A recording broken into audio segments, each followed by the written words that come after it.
muchas gracias por la invitación a participar en este foro tan interesante. El tema del que vamos a hablar es la seguridad, cómo financiar la seguridad hídrica.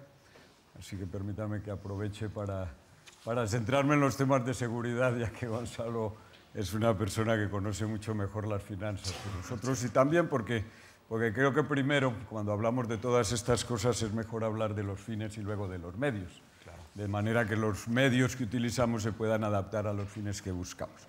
Y esa es un poco la historia del asunto. Escuchando a Akerlof esta mañana, cuando nos contaba que Susie Orman, una periodista americana, había decidido escribir un libro sobre finanzas, porque se daba cuenta que los mejores consejeros financieros pues no le satisfacían, en el sentido de que no le permitían dormir tranquilo, es decir, no le quitaban motivos para seguir preocupado por sus temas financieros, por la seguridad. Yo creo que en el tema del agua estamos un poco en la misma situación. Tenemos el país con la mejor planificación hidrológica de la historia, con unas instituciones probadas en todos los caminos, empresas solventes que tienen presencia a nivel internacional, sistemas financieros bastante innovadores, tecnologías también en todos los ámbitos que son pioneras a nivel mundial y que han permitido resolver y proponerse como soluciones para muchos problemas, pero seguimos sin dormir tranquilos con el tema del agua. Y quizá la primera explicación que hay que buscar es en ese sentido. Y también es muy interesante la presentación de Akerlof esta mañana, porque nos llama la atención sobre algo muy interesante, que es quizá nos falta un buen relato, un relato colectivo capaz de crear conciencia y de coordinar y articular decisiones y convertir los temas del agua en un tema social.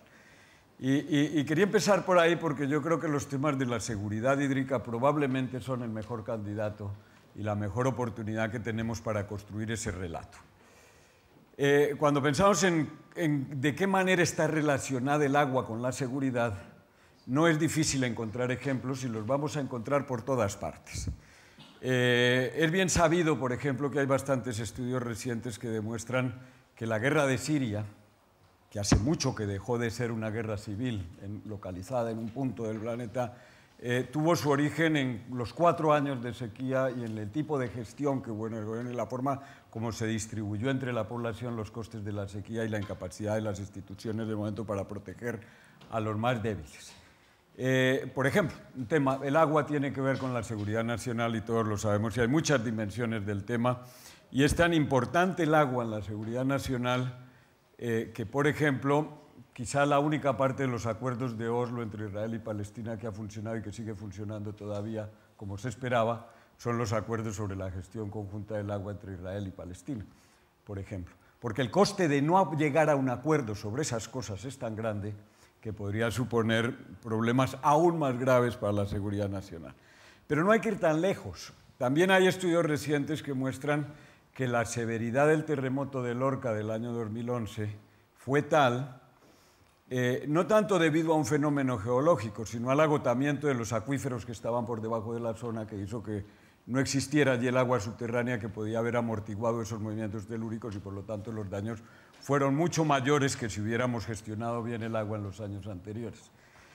En Alemania, este otoño tendremos, a finales del verano y el otoño, tendremos los mismos episodios sobre el riesgo de inundaciones, tendremos las mismas preocupaciones, las mismas noticias, como la gota fría que suele venir en otoño por el Levante, y en el caso alemán precisamente por la forma como se han gestionado los ríos. Una vez que los ríos se recortan para mejorar los servicios de navegación, que se desecan los humedales, que se utilizan, las aguas no tienen cómo disipar toda esa energía y por lo tanto ponen en peligro las actividades económicas y las personas, como pasa también en Inglaterra, en muchas zonas. Los riesgos están también por todas partes. La gestión del agua es la que explicó los casos de dengue en Perú. La mala gestión de la privatización de los servicios de agua fue lo que generó los problemas en Cochabamba, en Bolivia, que luego tuvieron tanta repercusión sobre las posibilidades de privatización de los servicios del agua en muchos países de América Latina. Las olas de calor que probablemente se sucederán y serán más severas con el cambio climático, crean problemas en las infraestructuras energéticas, aumentan la demanda de energía por una parte, pero disminuyen la capacidad del agua para refrigerar las centrales nucleares.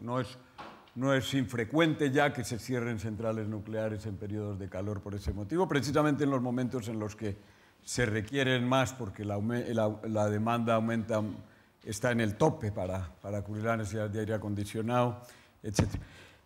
La sequía en Etiopía, uno de los diagramas que utiliza el Banco Mundial para mostrar la importancia del valor económico del agua es cómo el Producto Interno Bruto de Etiopía funciona con la lluvia. Los años de buenas lluvias crecen y si no son seguidos por un año de inundaciones, la economía se recupera hasta las siguientes sequías. Es decir, hay un paralelo entre el ciclo hidrológico y se presenta esto como un caso de un país que no ha resuelto el problema de independizar sus posibilidades de desarrollo económico del riesgo de sequía. A todos los niveles encontramos riesgos relacionados con el agua, pero el concepto de seguridad hídrica es un concepto absolutamente novedoso. Si uno busca en la literatura, no va a encontrar la seguridad hídrica como un concepto, como una categoría de análisis, hasta como mucho 10 años. Es decir, estamos acostumbrados a hablar de seguridad alimentaria, que tiene que ver con el agua, de seguridad personal, de seguridad en el sector salud, de seguridad energética, todos ellos tienen, de seguridad nacional, todos son elementos que tienen que ver con el agua, pero que estamos acostumbrados a percibir como problemas independientes. Y por lo tanto, el concepto de seguridad hídrica es interesante porque nos da la posibilidad de reconstruir un relato colectivo y de poner de relieve la importancia de coordinar todas las acciones que se toman en todos esos ámbitos con un concepto común de seguridad. Y eso nos lleva a otra paradoja en la que es muy interesante traer ese relato al agua. Y es que en la medida en que vemos todos esos problemas como diferentes, tratamos de buscarles respuestas separadas y precisamente por eso terminamos agravando los problemas. Es decir, si el sector del agua es un sector compartimentalizado. Tenemos desarrollo de regadíos, tenemos desarrollo de la electricidad, tenemos el desarrollo urbano y en todos los casos los esfuerzos se han hecho para asegurar los distintos sectores económicos independientemente. Y ese es parte del diseño con el que se han construido las obras hidráulicas, con el que se ha hecho la planificación hidrológica, una planificación hidrológica exitosa en la medida en que ha conseguido movilizar esos recursos y ponerlos al servicio de los sectores económicos que lo necesitaban, pero que no ha sido capaz de reconocer sus límites. Es decir, si llega un momento en el que el problema no consiste en movilizar esos recursos para donde son necesarios o ponerlos en el momento en que se necesitan para los cultivos, sino que es necesario acomodar todas esas demandas a una cantidad de recursos que por fuerza es escasa. Es decir, hay una paradoja en teoría de la seguridad que se llama la paradoja del aseguramiento. Si aseguramos individualmente cada problema, terminaremos creando una inseguridad colectiva inmensa. Y eso es lo que pasa a nivel nacional con los países que pretenden hacerse cada uno con el control del trozo de cuenca que tiene y que por lo tanto no tienen otra solución que cooperar y pensar en la seguridad conjunta más que en la seguridad individual para resolver el problema. Y eso es lo que explica, por ejemplo, el funcionamiento de acuerdos transfronterizos. La cuenca del Danubio, con 13 países, ha conseguido ponerse de acuerdo, construir un sistema coordinado de decisiones, participar en la gestión conjunta de la cuenca y repartirse los beneficios de esa conservación, mientras que en España, con menos comunidades autónomas, no hemos sido capaces de ponernos de acuerdo en gestionar algunas cuencas hidrográficas. Es decir, cuando el problema del agua se plantea en términos de seguridad, nos lleva necesariamente a poner por delante la cooperación como requisito fundamental para crear esa cooperación. Es decir, ponernos un objetivo conjunto de construir seguridad hídrica, por ejemplo, entre países, entre regiones, entre sectores, nos obliga a colaborar. Cada uno de nosotros busca su seguridad individual, pero sabe que esa seguridad individual solo se puede conseguir si se consigue colectivamente. Es decir, si no tenemos a nadie que es free rider, que no cumple los acuerdos, etc. Y si entre todos creamos credibilidad para que se cumplan esos acuerdos. Ese es el tipo de cosas que hay que hacer cuando se llega a los límites de movilización de los recursos disponibles. Y ese es el tipo de límites que en el sector del agua se superan muy rápidamente por la propia inercia institucional. Sin duda alguna, España, California, Australia, Israel, Sudáfrica, son países que han tenido éxito en construir un modelo de desarrollo con unas condiciones hidrológicas totalmente adversas. No cabe duda que la cooperación y la planificación hidrológica han sido la clave del desarrollo económico, de la articulación del tejido productivo en regiones muy importantes, como por ejemplo el Levante y el sur español, o California, o las zonas áridas de Australia. Incluso es lo que está pasando en China. China ha tenido un gran éxito. La fase de desarrollo hacia una economía intermedia de China se explica por la capacidad de movilizar ingentes recursos de las zonas donde el agua es abundante a donde el agua es escasa. El norte de China utiliza 800 metros cúbicos por habitante y dispone de 400. Por lo tanto, China no tendrá posibilidades de continuar su proceso de desarrollo si no consigue resolver esa restricción de alguna manera. Lo ha hecho Corea, lo descubrió en su momento, lo hizo Singapur, una isla que dependía en un 80% de recursos de Malasia, y ha conseguido crear una oferta hídrica que permite el crecimiento y asegurar. Hay países como España que continúan precisamente por la inercia institucional del éxito, que solo es posible mientras hay recursos suficientes, y tenemos cuencas, ya lo mencionó Gonzalo antes, en las que se utiliza hasta el doble de los recursos disponibles. Eso solo es posible con un agotamiento de las aguas subterráneas, es posible con transferencias de fuera, etc. Entonces, el tema de la seguridad nacional, el tema de la seguridad hídrica es fundamental porque nos da el relato para construir la seguridad en todos esos ámbitos. Si queremos construir la seguridad hídrica, una cosa que nos interesa, que nos puede motivar y que puede emocionar, que los terremotos no tengan la severidad que debe tener la seguridad alimentaria, un sistema eléctrico que funcione de una manera segura, ciudades sostenibles, es capaz de empoderar a la sociedad, de construir un relato a partir del cual se puedan generar cosas. El otro motivo por el que la seguridad hídrica tiene un papel fundamental en todo esto es porque, y esto puede ser una mala noticia, porque son conceptos que ponen patas arriba la gestión tradicional del agua. Y lo ponen patas arriba en varios sentidos, y nos da la oportunidad de aprender de las crisis. En primer lugar, porque nos obliga a pensar no en, como hemos pensado siempre en la planificación hidrológica, en cómo va a ser el futuro y en prepararnos para el futuro que sabemos cómo será. Todos los modelos hidrológicos que se han utilizado hasta el momento en planificación son modelos que consideran que el futuro es predecible. Son modelos deterministas que no tienen en cuenta la incertidumbre más que en escenarios probabilistas alrededor de un escenario base. El cambio climático nos obliga a pensar en una sociedad que esté preparada para lo que pueda pasar. No sabemos cuánta agua habrá en el futuro, no sabemos la calidad de agua que hay en el futuro y por lo tanto no necesitamos una obra hidráulica del tamaño suficiente para el agua que va a pasar por allí, sino un sistema hidrológico que sea capaz de adaptarse a lo que pueda pasar.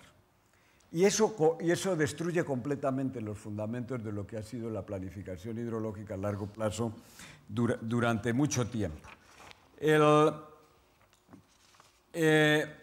Los temas económicos también nos obligan a pensar un poco más allá de la tecnología, porque el mal relato, el relato aburrido de la planificación hidrológica es no suficiente para movilizar la sociedad. Y no sirve para crear movimientos sociales, para empoderarse del tema del agua y para asumir como propios los objetivos de sostenibilidad. La idea de que hay que conseguir el buen estado ecológico de las aguas está muy bien porque está en la Directiva Marco del Agua. que hay que cumplir los periodos de planificación y de que hay que recuperar los costes del agua, no emociona a nadie, por decirlo. Y no emociona a nadie precisamente porque esas no son las cosas de las que se preocupa la gente. Esas no son las cosas de las que nos preocupamos nosotros. Probablemente lo hagamos, pero lo hacemos por prescripción legal, por prescripción normativa. Y además, ese tipo de relatos, o de que las soluciones están en la tecnología, nos pueden llevar a abordar las soluciones equivocadas para los problemas reales de los que debíamos preocuparnos. Permítame que ponga algunos ejemplos. Todos sabemos que producir más con menos es una gran solución que nos lleva a la sostenibilidad. El Plan Nacional de Regadíos español pretendía ahorrar hasta 3.000 millones de metros cúbicos, invirtiendo entre 3.000 y 4.000 millones de euros. Sobre una base anual parece un ahorro importante. Si yo ahorro a lo largo de muchos años 3.000 millones de metros cúbicos o 3.000 hectómetros cúbicos, parece importante. La solución era mejorar la eficiencia de los sistemas de captación, de transporte y distribución del agua. Y efectivamente son las cuentas que haría un ingeniero, o que haríamos cambiando la tecnología para hacer lo mismo. Sin embargo, un hidrólogo nos diría, bueno, si usted hace más eficiente el riego aguas arriba, el agua que no se queda en los cultivos, o que ahora se van a quedar de más los cultivos, ya no va a retornar al sistema hidrológico, porque ya no va, los cultivos utilizarán todo el agua que se ponga y ya no habrán ríos bajando de allí, no habrá agua que se infiltre y va a crear escasas aguas abajo. Es la paradoja hidrológica. Y un economista dirá, bueno, si usted ahora necesita poner la mitad del agua para obtener la misma cosecha que antes, resulta que está poniendo un recurso cuya productividad es el doble. Y si a mí me dicen que algo produce el doble ahora que antes, no voy a utilizar menos sino más. Entonces un economista dirá, por ese camino lo que vamos a aumentar es la demanda de agua y no a reducir el uso. Y por lo tanto, cuando nosotros ponemos esto en el análisis, con lo que nos encontramos es con que realmente no sabemos si esas medidas de ahorro han servido para ahorrar algo de agua. No existe una evaluación sobre el tema y existen sospechas de que poca agua se ha ahorrado por ese camino. Y lo mismo ocurre con el programa Agua, por ejemplo. Es decir, la tecnología está ahí. La tecnología está ahí para producir recursos alternativos, por ejemplo, que nos permitan utilizar el agua de una fuente que es abundante en lugar de continuar agotando las aguas subterráneas. Pero poner eso al servicio de la seguridad hídrica es otra cosa, que es el objetivo en el que no hemos pensado hasta ahora. Es decir, hemos construido, disponemos de esos recursos, pero seguimos sobreexplotando los acuíferos en una cantidad que ronda los 350 millones de metros cúbicos, mientras dejamos sin utilizar esa alternativa. Si seguimos por ese camino, los recursos naturales, los recursos baratos, los recursos más fiables se irán agotando hasta que el agua desalada ya no sea una opción, sino que sea lo único que vamos a poder utilizar para resolver el problema. Es decir, si pensamos en términos de tecnología, la tecnología está, pero si pensamos en términos de seguridad hídrica, las cosas habría que hacerlas de otra manera para que eso sirva para el objetivo de conseguir un desarrollo sostenible de todas estas cosas. Es decir, cambiar el relato de la planificación en términos de esto es importante. Y permítanme que termine con el otro elemento importante que me parece fundamental alrededor de la seguridad hídrica. Y es que es un tema que a todos nos preocupa individualmente. Es decir, quien tenga en el negocio hidroeléctrico está claro el significado de la seguridad hídrica. En las empresas de servicios públicos está claro y sabemos que hay un riesgo muy importante de que los servicios del agua se dejen de prestar en la calidad y en la cantidad suficiente por incompetencia institucional, por negligencia política para resolver conflictos que cada vez serán mayores en el tema del agua, o por insuficiencia de recursos financieros. El sector agrícola tiene claro, es decir, hay tantas definiciones de seguridad hídrica como usuarios del agua.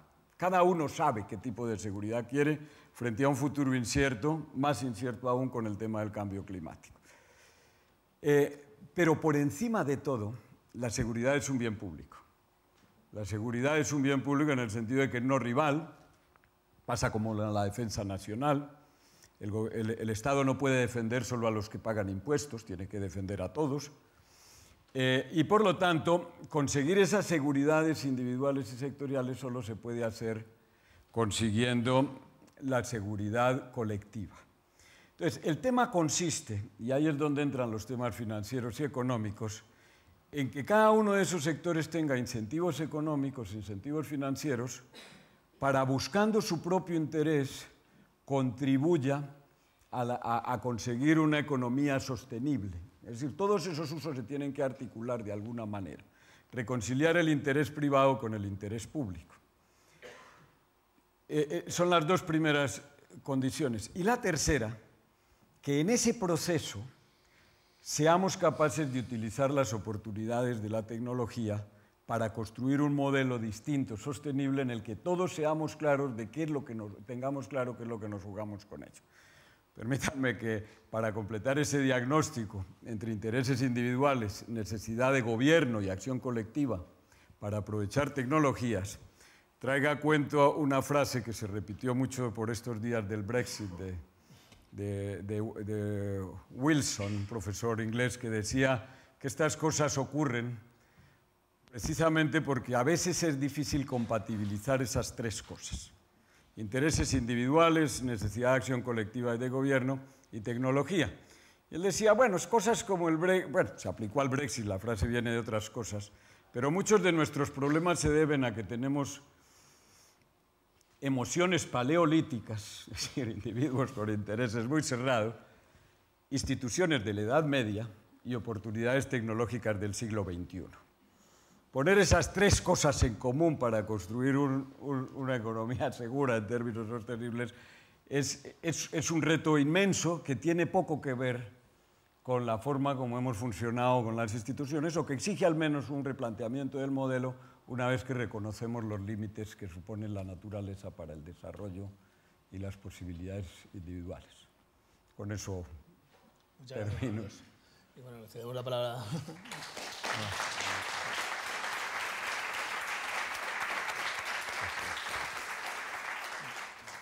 A Gonzalo de Castro.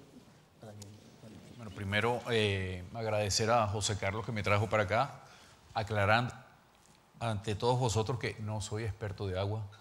Si de algo sé un poco de finanzas, y tampoco mucho.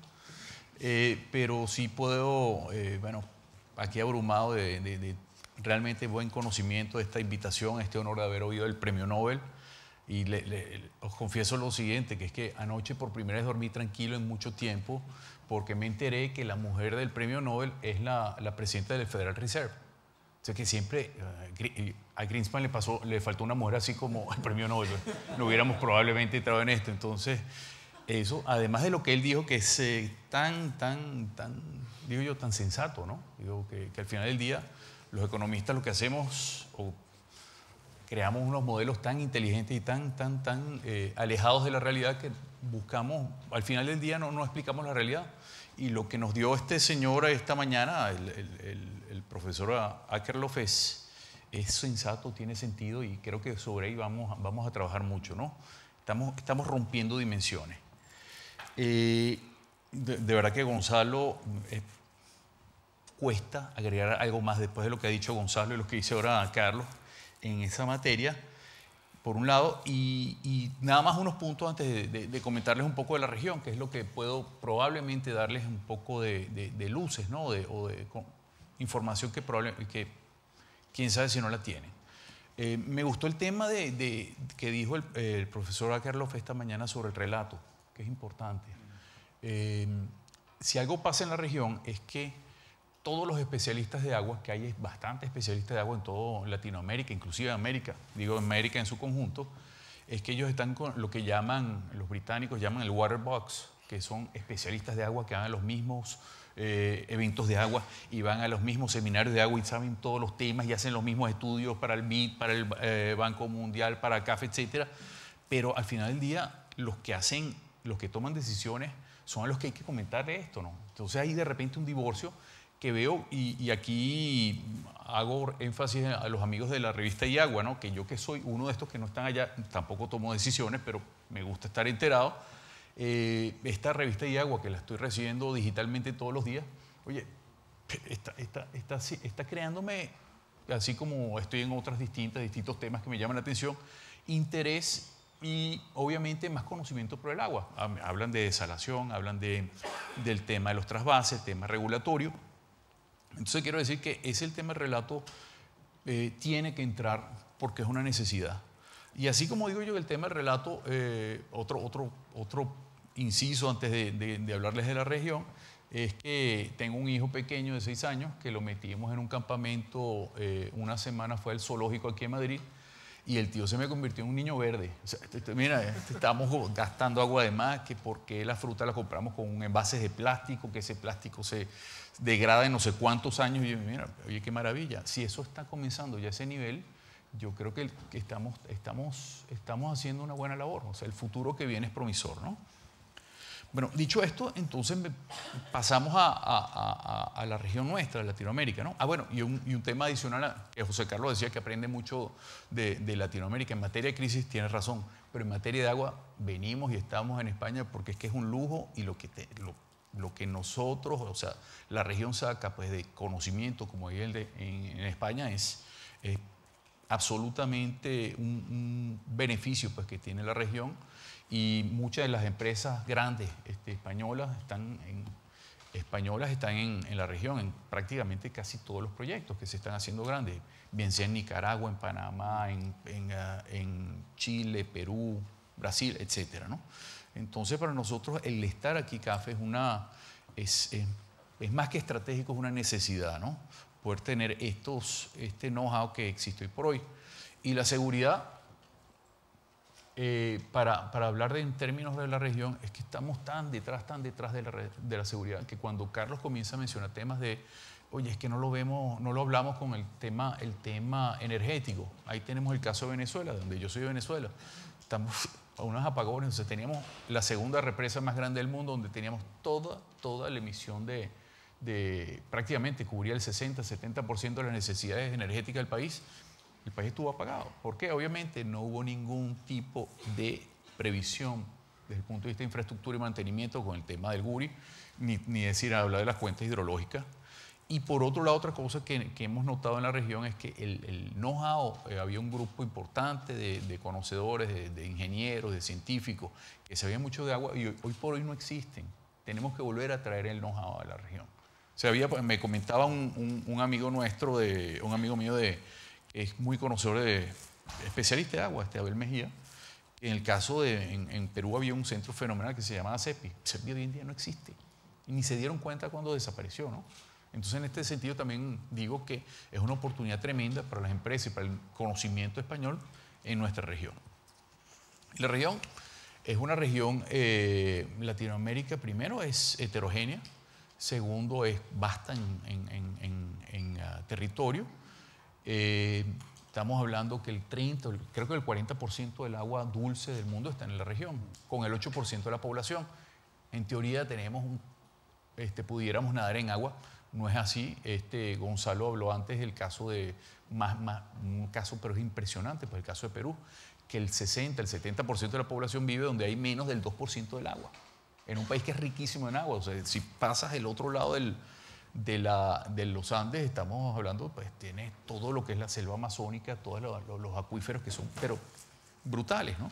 Entonces, esa es una región que tenemos en ese sentido, si bien tenemos la fuente existe, digamos, la cantidad de agua existe, pasan cosas similares como la de España, ¿no? Que tenemos una zona muy rica de agua, otra zona poco rica de agua y que hay que, de una u otra forma, llevarla de un lado al otro, ¿no?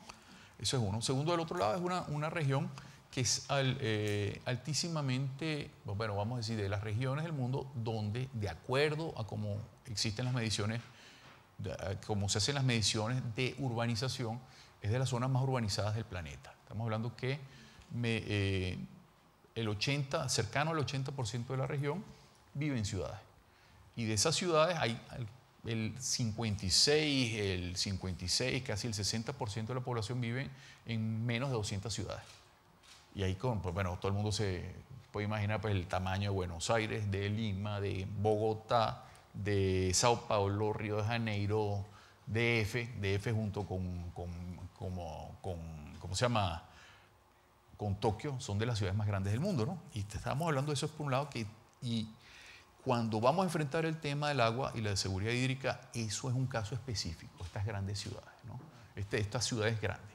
¿Por qué? Porque si bien se ha hecho una gran labor en estos últimos 15 años, se llegó teóricamente a las metas del milenio, que ahora estamos ahora con las metas sostenibles. Esa meta del milenio ahí pareciera que hay como una información no necesariamente tan precisa, ¿no? De esas grandes urbes, el 60%, alrededor de 60 millones de habitantes de esas urbes, 55, 60 millones viven en lo que nosotros llamamos pues, las zonas precarias, las chabolas, los ranchos, las favelas, como lo quieran ver, donde el servicio de agua es bastante precario. Eso es un tema que hay que arreglar. Pero el tema para atacarlo en la región ya no es sencillamente con proyectos de agua, sino que tiene que ser multisectorial. Y muchísimo tiene que ver con la parte de urbanismo. Urbanismo, movilidad urbana y un replanteo inteligente de la ciudad. Después entonces vienen lo que llamamos el segundo tranche, que son las ciudades de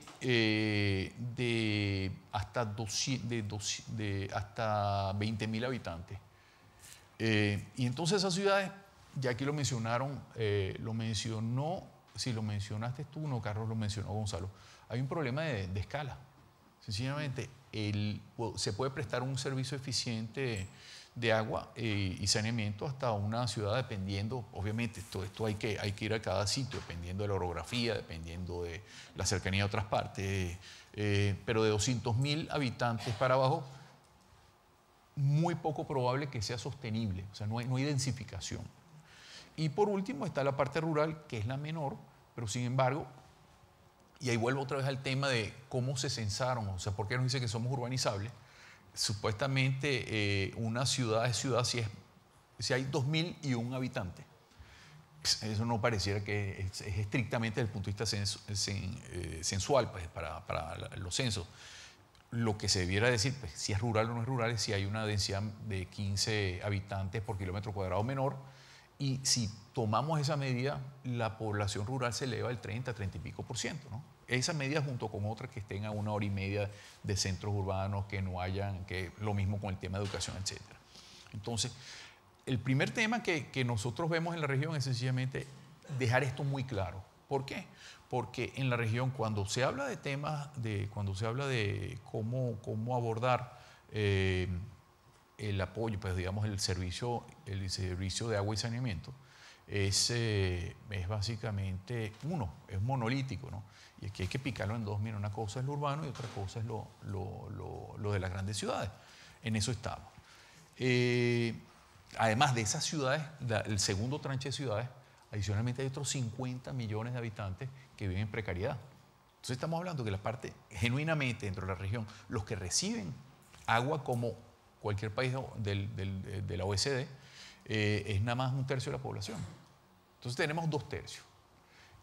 En CAF, yo creo que de las cosas más, personalmente me siento muy orgulloso que hemos hecho es que se comenzó un esfuerzo en el año 2011 que fue a petición de la CEGIP para una de las cumbres donde se pidió que se hiciera un diagnóstico de cómo es el estado de las infraestructuras en la región. Entonces ese diagnóstico lo hicimos originalmente pues, para obviamente carreteras, puertos, etc. Y fuimos un paso más adelante. No solamente vimos cuál era el diagnóstico, sino nos llevamos con unos muy buenos especialistas a atrevernos a calcular, mira, cuánto hay que financiar, cuánto hay que invertir en infraestructura para cerrar la brecha hasta el 2020. Y dentro de esa infraestructura metimos agua y saneamiento. ¿Okay? Y esa es la nota positiva que yo puedo compartir con vosotros, que parece razonable que podemos cerrar esa brecha en 20 años. ¿Por qué? Porque las inversiones no son tan masivas. Lo que calculamos es que alrededor desde el año, esto es a dólares calculados en el año 2010, con una inversión de 12.500 millones de dólares anuales, esto en las distintas partes de agua y potabilización, drenaje, alcantarillado, nuevas fuentes, etcétera, en distintas partes para cada uno de los países, calculamos que eso es el 0,4% del PIB, del Producto Interno Bruto de toda la región, que no es ridículo, ¿no? Se puede llevar y se puede cerrar esta brecha. Entonces, esto quiere decir que para eso, obviamente, se hizo un esfuerzo tremendo en hacer cálculos muy finos, por un lado. Por otro lado, estábamos hablando del tema de pérdidas, que hablaba yo con Carlos. En la región tenemos un manejo, pero muy precario en muchas de las ciudades donde hay pérdidas de 40, inclusive hasta 60% de las aguas que se llevan, por un lado. Que ahí, digamos, con eficiencia por un lado, con otro lado con regulaciones, que aquí se habló mucho de regulaciones, correctas por otro lado, llevando los incentivos donde se tienen que llevar, donde se pueda cobrar lo que razonablemente se puede cobrar, pues en materia de tarifa donde no se puede cobrar, pudiéramos cerrar esta brecha junto con las inversiones, ¿no? Aquí hay otro tema que es interesante hablar, pues siempre estamos hablando, y yo soy un defensor siempre de que participe el sector privado, pero en temas y en proyectos de agua la participación del sector privado es muy pequeña, sobre todo en el tema de seguridad hídrica, que tiene lo que son las grandes infraestructuras. Eso es puro, básicamente, presupuesto. Esto es fiscal, y en unas partes podemos entrar lo que serían los bancos multilaterales, acuerdos bilaterales, las agencias internacionales de apoyo al desarrollo. Ahí entramos en otro pedazo, pero la parte estrictamente para el sector privado es muy difícil. Porque volvamos otra vez a ser razonables. Son proyectos que nos dan rentabilidad, o son rentabilidades muy cuestionables a unos plazos larguísimos. Entonces, tiene que ser cargado, obviamente, por la parte fiscal. Con todo y eso, las cifras que nos da, que queda en el estudio, que de verdad está en la página web nuestra y las pueden descargar, material es todo nuestro, obviamente gratis, libre, da que es viable, y que además de eso, obviamente lo que viene ahora es primero el dar a conocer esto a las autoridades por un lado, y por otro lado ya pues crear los incentivos adecuados, ver dónde puede entrar pues, el sector privado, dónde tiene sentido que entre. Otro punto que vuelvo a decir lo que decía Carlos anteriormente y Gonzalo atrás también, tenemos el problema que ya habéis mencionado, pues que hay unas zonas, las zonas rurales o de los pueblos menos poblados, que hay infinidad de comunidades, ¿cómo se llama? De alcaldías y ¿cómo se llama? Y alcaldías, gobiernos subregionales, que entonces poner a esta gente de acuerdo, esto es una cosa complicadísima, ¿no? Ese es otro de los retos que tenemos. Y al final del día, el cómo meter esta tecnología que cuenta Carlos, ¿no? Por un lado, cómo hay tecnologías nuevas, o sea, el Internet de las cosas, que va a cambiar tremendamente, sobre todo, yo lo veo más que todo en el sector urbano.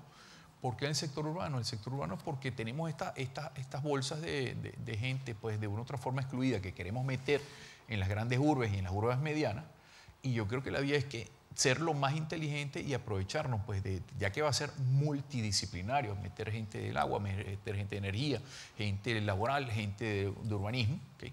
Yo creo que en esa amalgama ahí cabe pues, el tema de tecnología, que puede pues, genuinamente dar paso a que podamos cerrar esta brecha. Gracias. Pues muchas gracias, Gonzalo.